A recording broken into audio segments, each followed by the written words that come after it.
Welcome everyone, Christine here on Serious Gaming with my Protection Paladin gearing up guide for Tier 5, Tier 6 and Sunwell Plateau in World Warcraft the Burning Crusade Classic. I strongly recommend you check out my other Protection Paladin guides, link at the end of this video for the playlist and for those videos. So check them out if you're interested. Strongly recommend you check out the pre-raid gearing guide because it's very important to get that right. It's also very important to get your Tier 4 gearing up right as a Protection Paladin. But here I want to talk about once you've already established your gear for Tier 4, you've gotten your items and you're moving into Tier 5 and what you need to. Since a number of people have asked me what are the really useful items to have as a Protection Paladin from Classic Vanilla to Classic Burning Crusade. Well, I'd say for starters, Thunder Fury is a really good weapon. Early on, it's probably going to do 100 more fret per second until you get your Tier 5 Best in Slot weapon or the Gladiator weapon.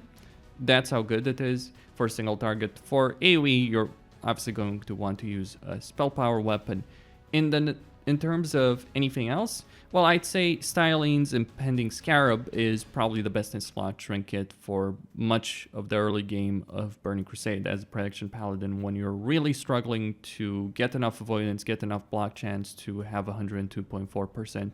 You can either use it on its own or in combination with the figurine of the Colossus. I'd say these two items are really worth having. Obviously, Thunder Fury is hard to get, and plenty of people will be fighting for that, but you shouldn't have that much competition for Styline's Scarab. Beyond that, any regular tank item, along with any caster weapon that has a good amount of spell damage on it, can be useful, but you're going to replace those in pre-raid biz for the most part. Previously, I had built this gear set for Tier 4 Best in Slot, focused on survivability with 2 Goblin rocket launchers. I strongly recommend you get Engineering as a Paladin pre-raid, and then in Tier 4, you're probably going to use it until Tier 6. And it's not just for the Goblin rocket launchers. Yes, the grenades can be useful in certain AoE situations, like on Morgrim Tidewalker, maybe Alar, maybe Solarian can be useful there. Just because you're a Paladin doesn't mean you can't use the grenades for the benefit of AoE threat. Anyway, with this kind of gear set, you have a lot of survivability and you have a lot of flexibility to go for threat if you so desire, like rings, trinkets, cloak. A good cloak for threat is Drape of the Righteous in Tier 4, which increases your holy spell damage by 43. Very powerful in situations where you just don't care about survivability. For Tier 5, your gear set would look something like this. The first and most important question is, how much of Tier 5 do you want to use? Well, I'd say the shoulders, pants, gloves are all useful and should be easy enough to acquire. The real question is with the helmet versus the Justicar face guard or the chest against the Justicar chest guard. From my perspective, what do you gain with Tier 5? Well, you gain some armor, some stamina, some spell damage, and block value. What do you lose? Well, on the helmet, you trade the dodge rating for block rating. On the chest, you lose the block rating and you gain block value. So is Tier 5 useful? If you can get 100% or 102.4% avoidance plus block chance, so you are uncrushable, and this does matter for trash, even in AoE, pure AoE tanking situations, you still care about that. So if you're the kind of tank who's only dealing with trash, you still care about getting that 102.4% or at least 100% when AoE tanking, so you take far less damage. The question is it a worthy trade-off? Well, for a helmet, you could make the argument perhaps that trading away dodge rating for block rating and block value could be worth it. For the chest, I really don't think so. Because yes, you do gain more armor, yes, you do gain more spell damage, slightly more stamina, all that. But honestly, the block value is just really not that worth it.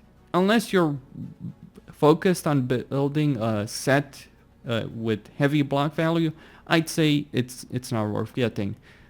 And also consider the fact the Tier 5 chest, the Tier 5 helm, they drop from the end bosses, from Lady Vash, from Kael'thas. So getting a hold of them is not so easy. Since other people will want to get them, rogues in particular, shamans will want to get those pieces, and for you, they're really side grades. You would use them in some situations, you would not use them in others. So is it really worth it? I'd say not for most paladins, unless you're doing Kael'thas and Lady Vash a lot, and you're getting a lot of helmets. and you're getting a lot of chest pieces. That's when you should bother. That's not going to be the case for most guilds, so most Protection Paladins should just settle for the Justicar face guard. If I would have to choose between a particular piece versus another, I'd say the helmet, the tier 5 helmet, is probably worth taking more than the tier 5 chest. Though the 4-set bonus for Protection Paladins is bloody awful. What, 100?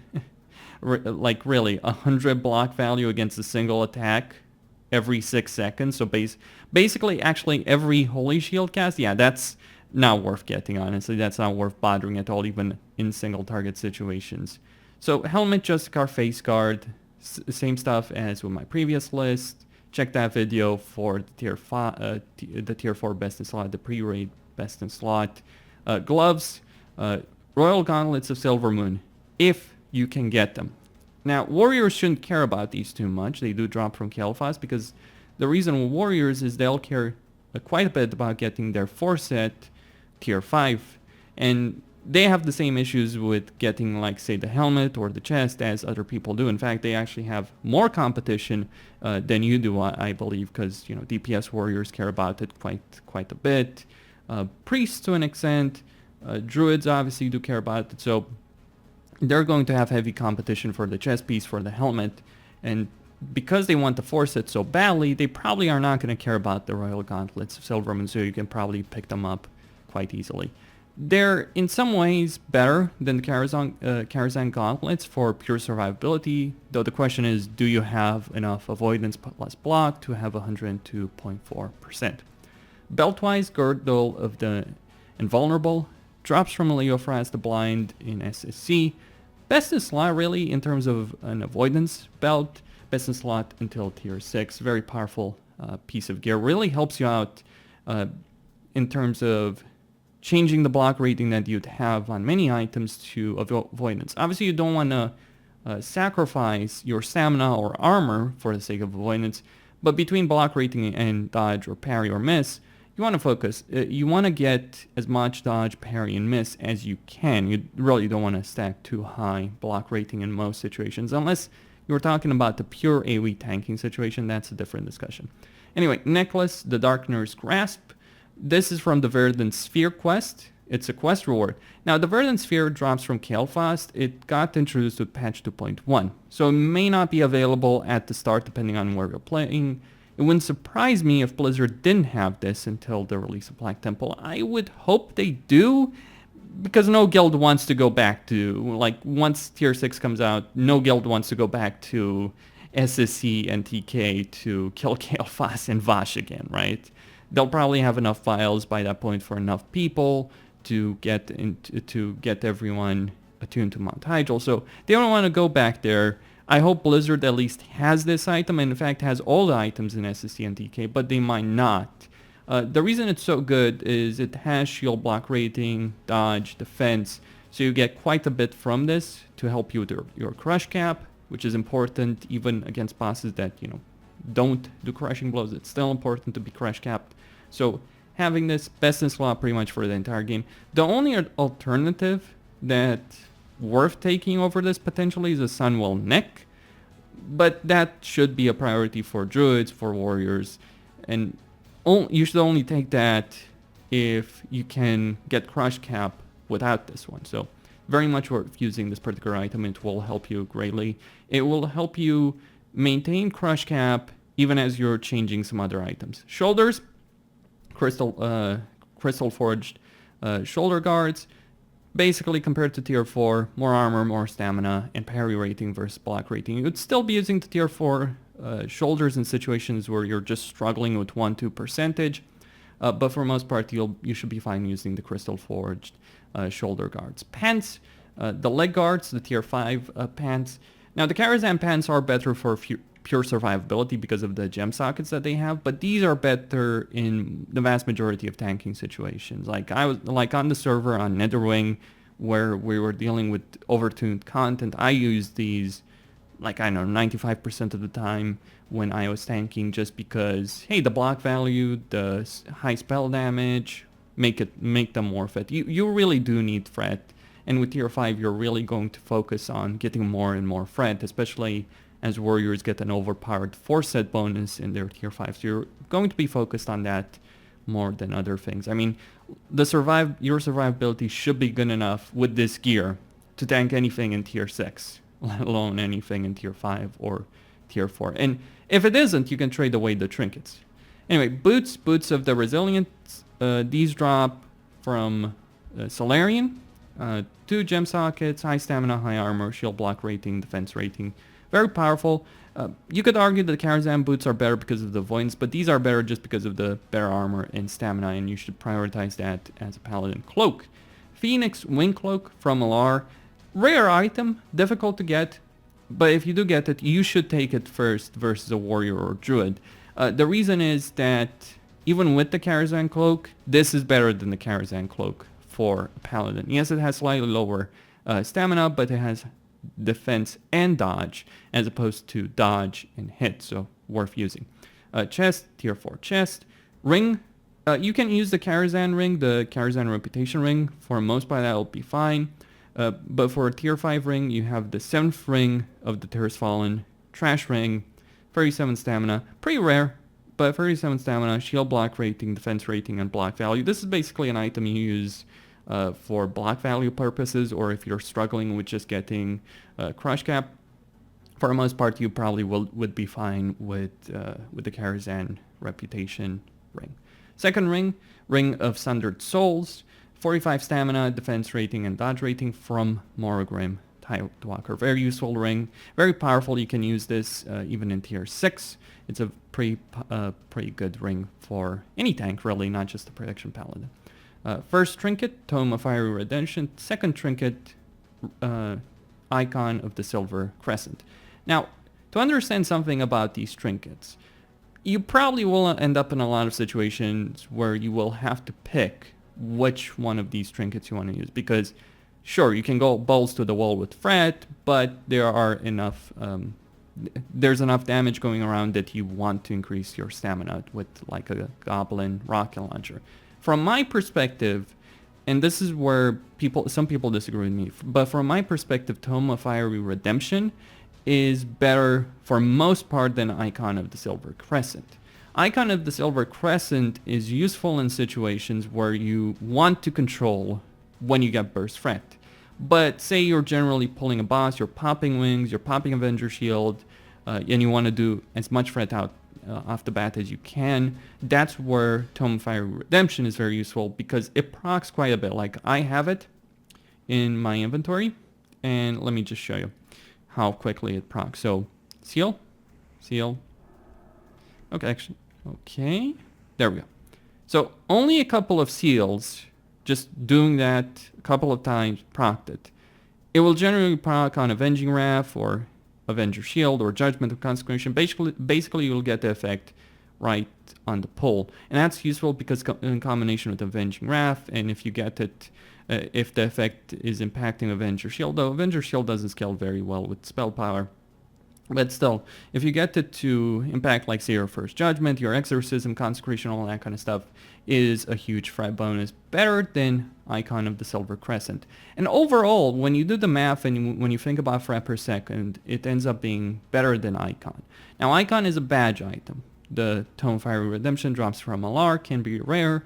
Icon is from badges, so you're certain to be able to get Icon as opposed to Tome. Icon is pretty good, and it's only slightly worse, like in terms of Fret per second, than Tome. Tome, I'd say, is better for pulling.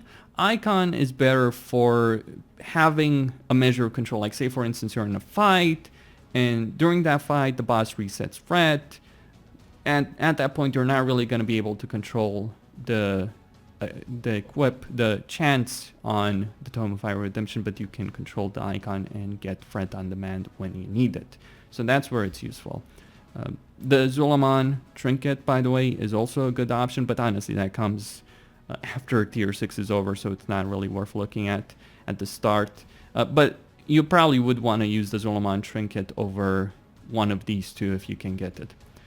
If you can get it, seeing as every caster will want it. Bracers, Wrist Guards of Determination, these drop from Void Reaver. They're only a post 2.1 item.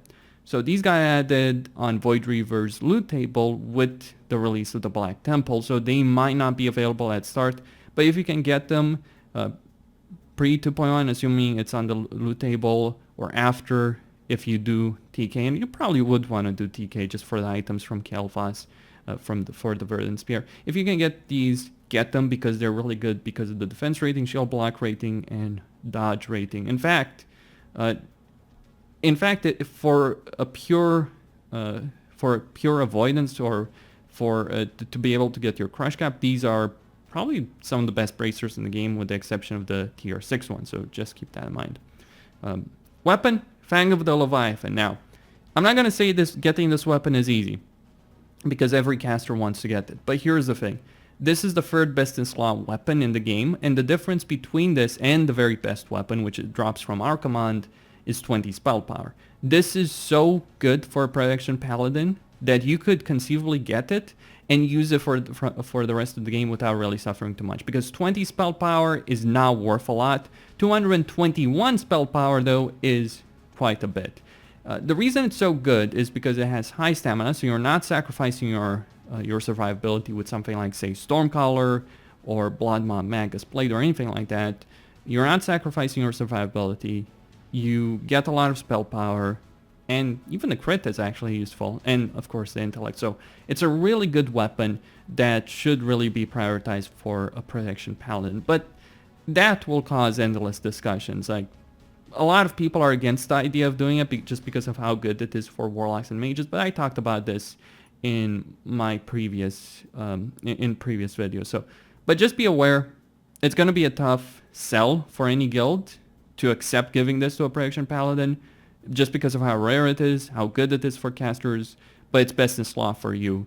And if you get it, you may not even wish to replace it, or you don't really care about replacing it. I mean, yes, there is a weapon you can get easily from the Hyjal Trash and Hammer of Judgment, which is better, don't get me wrong, it is a better weapon, but does it matter that much? I mean, the difference is, what, 15 spell power? Does that matter?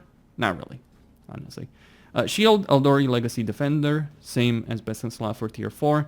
And I repeat what I've said before, with the shield, the first shield that drops for a guild should go to the main Prot Warrior. The reason is they gain a benefit not just from a survivability standpoint, but also from a threat standpoint, because they need to hit. As someone who is playing a warrior right now in Classic, I can't stress enough how important the hit is. But the second should go for a Prot Paladin, because it's so useful for survivability purposes. Libram of Repentance. This is for the block rating, for the 42 block rating, though at this point you probably should have enough avoidance and block chance to be able to use something else. Alternatives are, for survivability, Libram of Truth, just increase the armor of your Devotion aura, that can be useful, or Libram of Eternal Rest, which increases the damage of your Consecration. The Libram of Truth drops from Magnus, I believe it is, in BRD, and the Libram of Eternal Rest drops from Cephec Halls. So just be aware of that. Those are your other two options. There is one that increases your CL damage, but honestly you really shouldn't care too much about others. Like the Consecration one is probably worth it more from a pure threat perspective, especially when tanking multiple targets. For tier 6, I don't need to use well equip because I have the gear myself, or most of it anyway.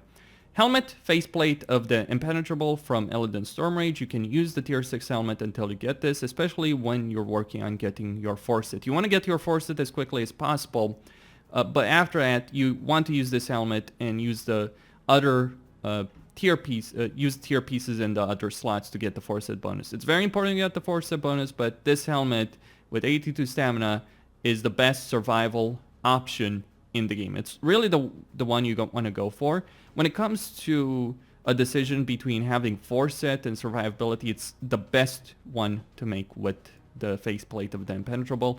Only drops from Illidan though, so you're probably going to get the tier 6 helmet, assuming you get taken to Archimonde.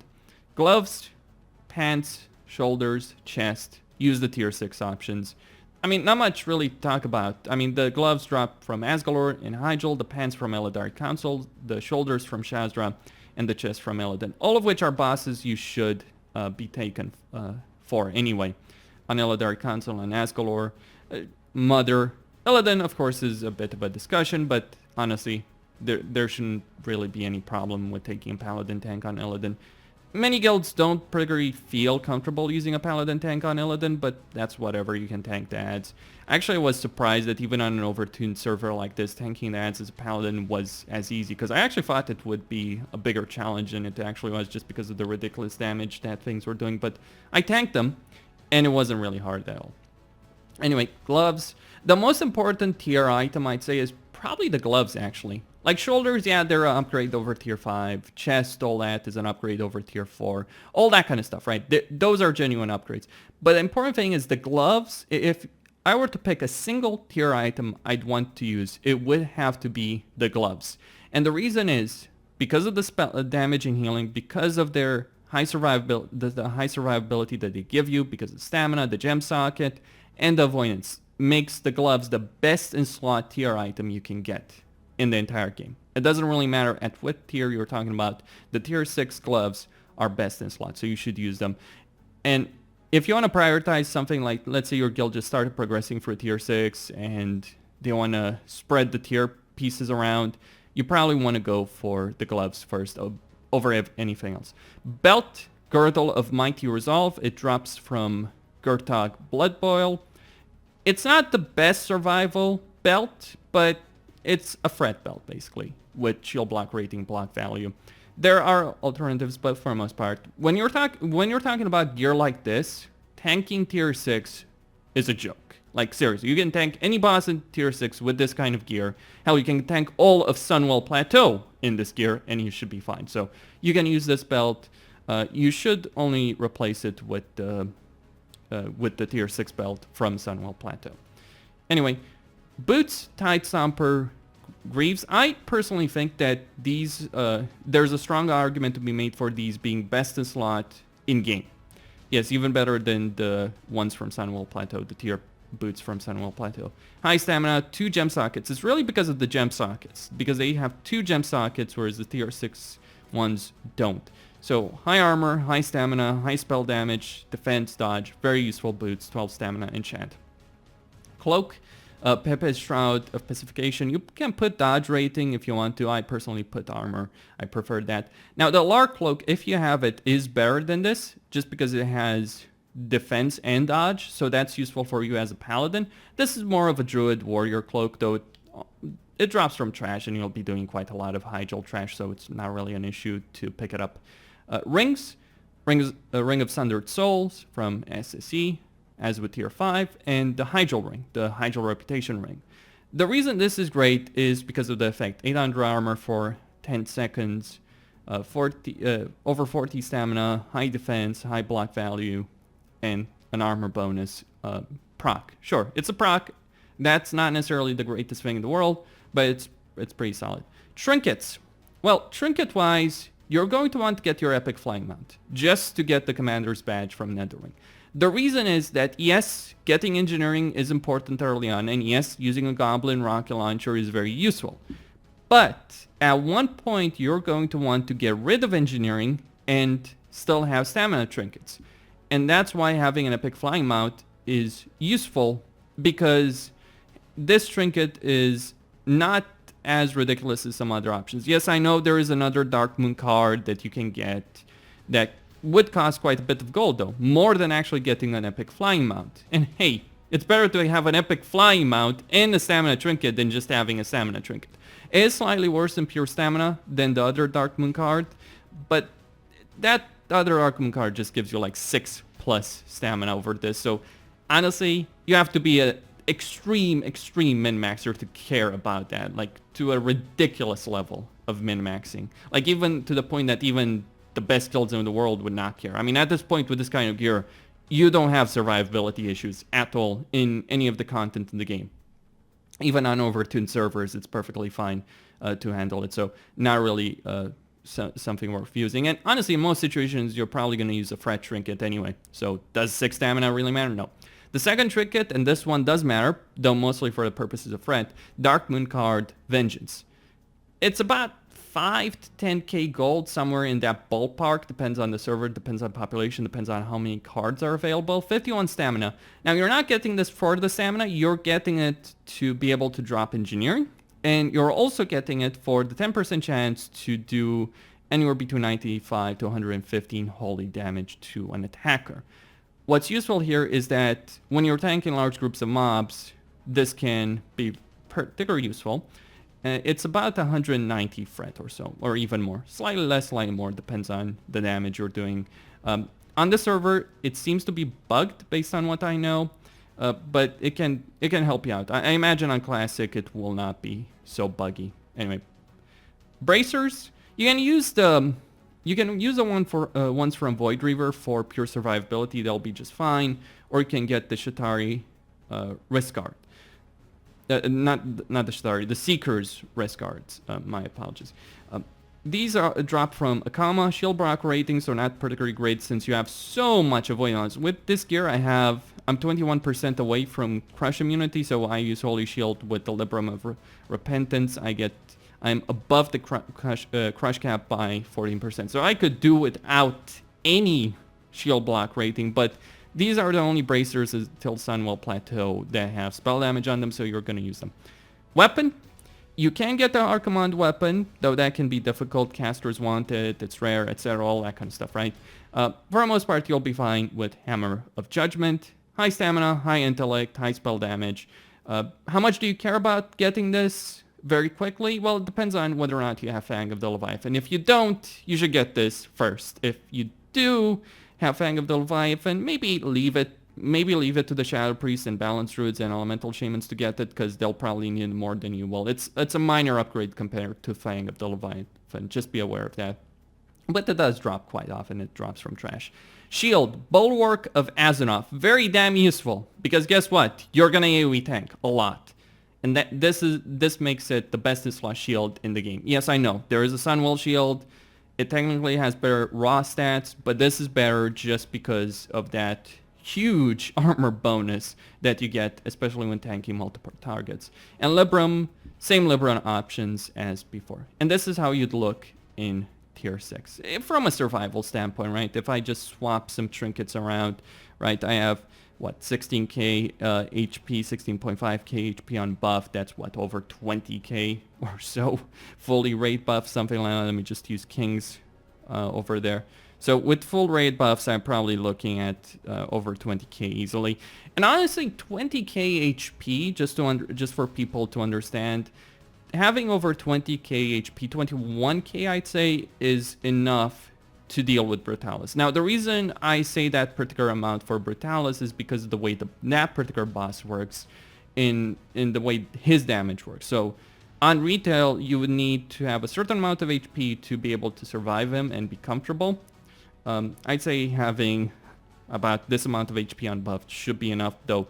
When you're tanking something like Brutalis, you're probably going to want to go with 2 stamina trinkets anyway. Fret is not really an issue on that guy, but yeah, you should be fine to handle everything. In fact, on retail, when I was doing Black Temple and Mount Hyjal with this kind of gear, things were hitting for so low with retail values that, I kid you not, I was running out of mana on bosses.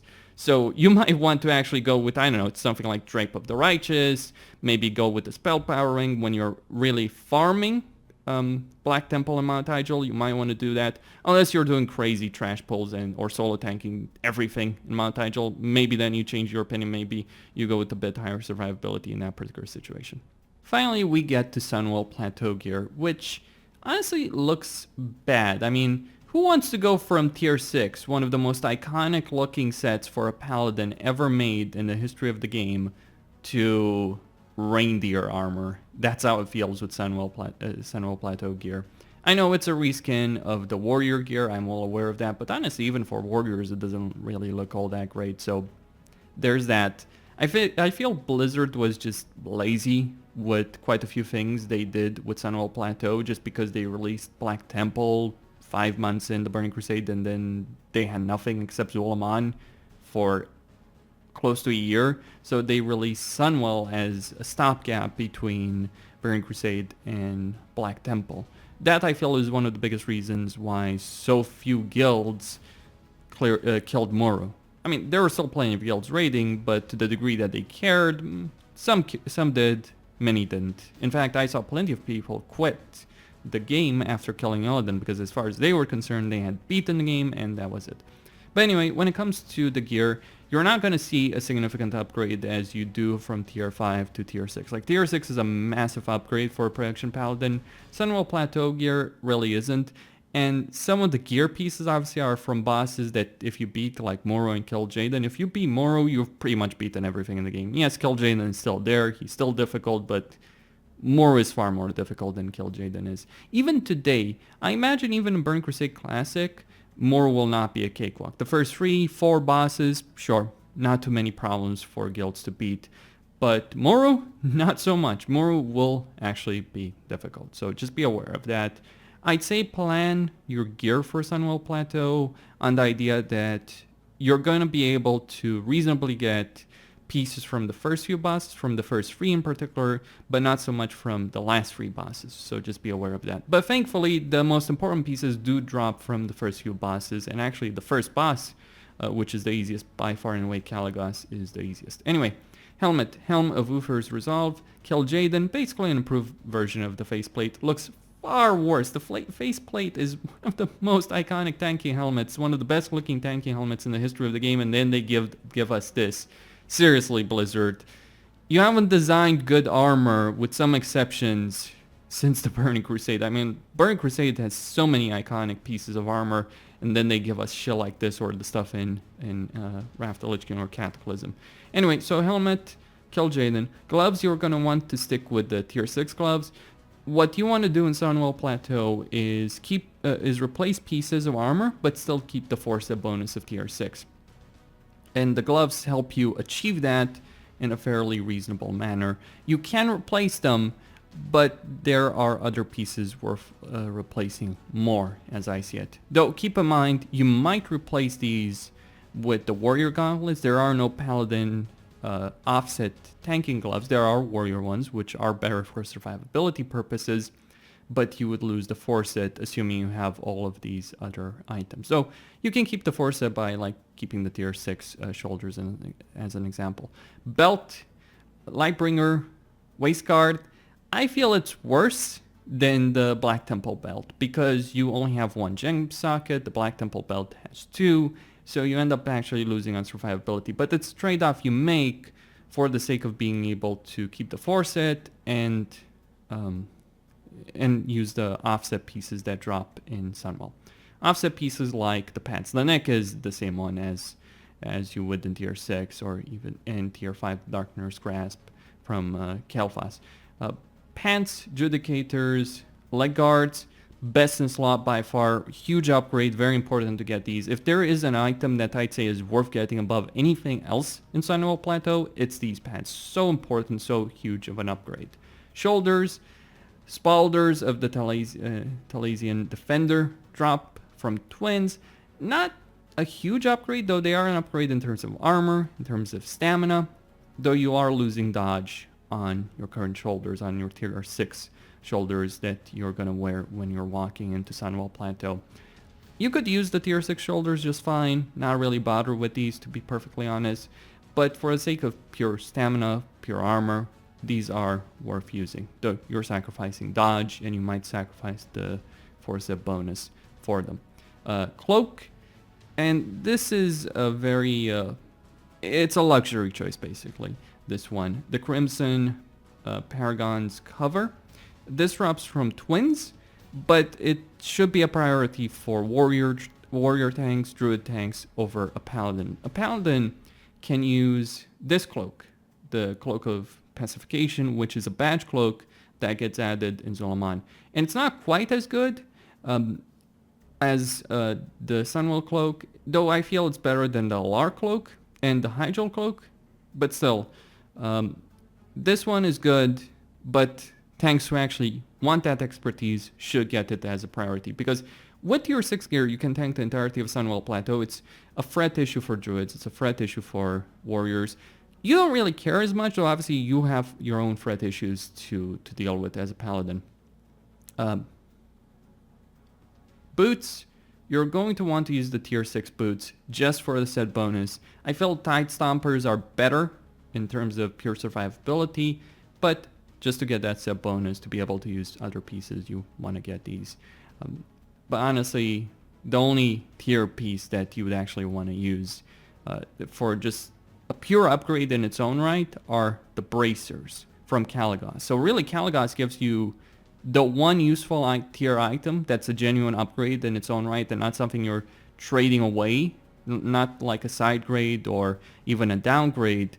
The bracers are a genuine upgrade over stuff you might have from Mount Hyjal Black Temple. So anyway, boots, tier 6, chest, heroic judicators, chest guard, better than the tier 6 one that you get from Paladin, but honestly not really a huge deal, but it is better, it is an improvement. Ring, first ring, you're going to get a badge ring when it becomes available with Sunwell Plateau.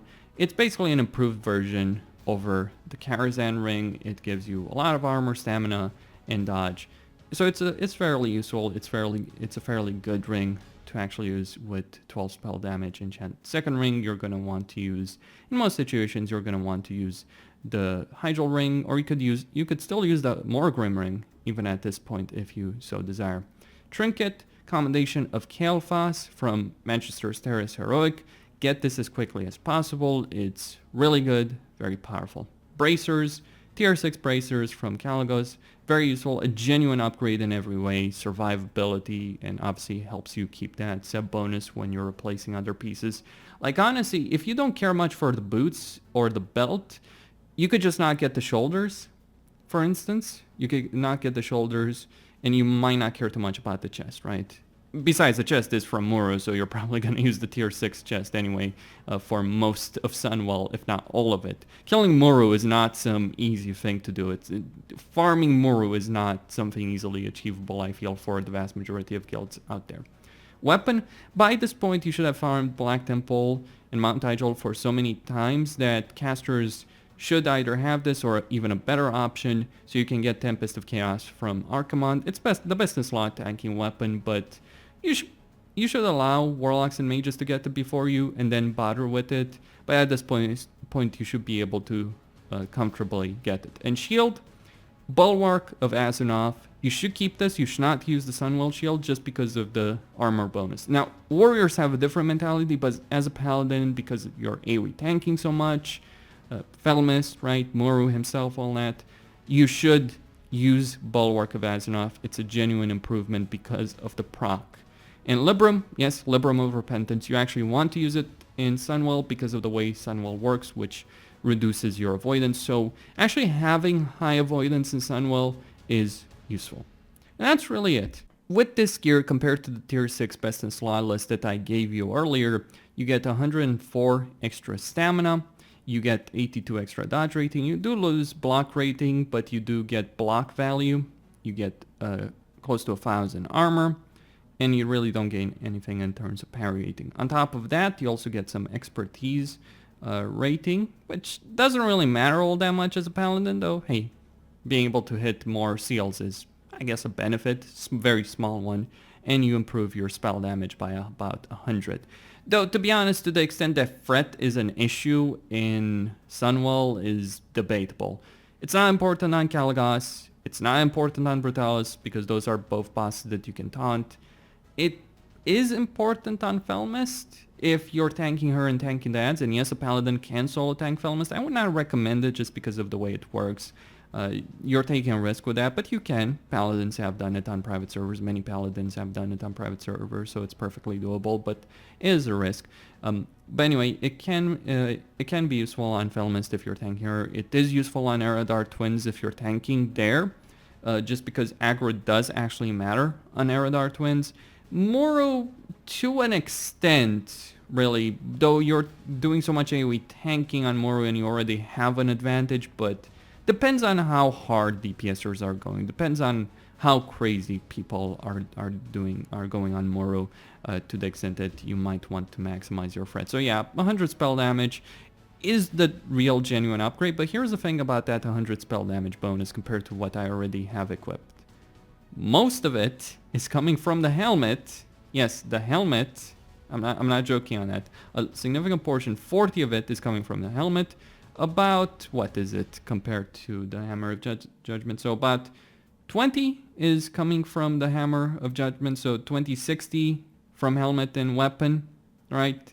So that's where a substantial portion of that bonus threat is really coming from when you're looking at this kind of gear, and the rest of it was of course spread with the other pieces.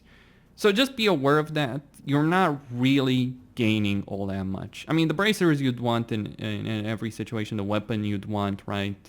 If you can get it from our command, and the helmet you'd want.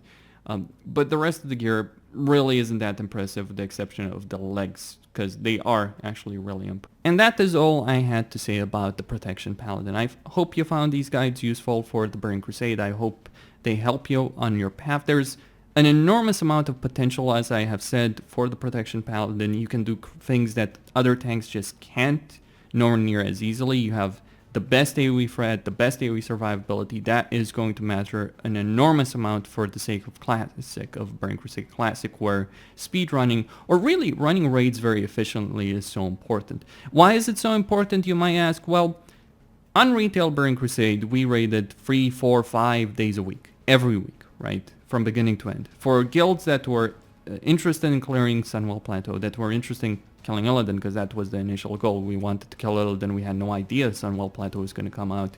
For those of us that wanted to clear tier 4, then tier 5, then tier 6, we were raiding 4, 5, 6 days a week. Depends on the guild, of course. I'd say on average it was probably 3 or 4 days a week. And that doesn't necessarily change just because Classic is easy, unless players actually handle the content competently, unless they push things.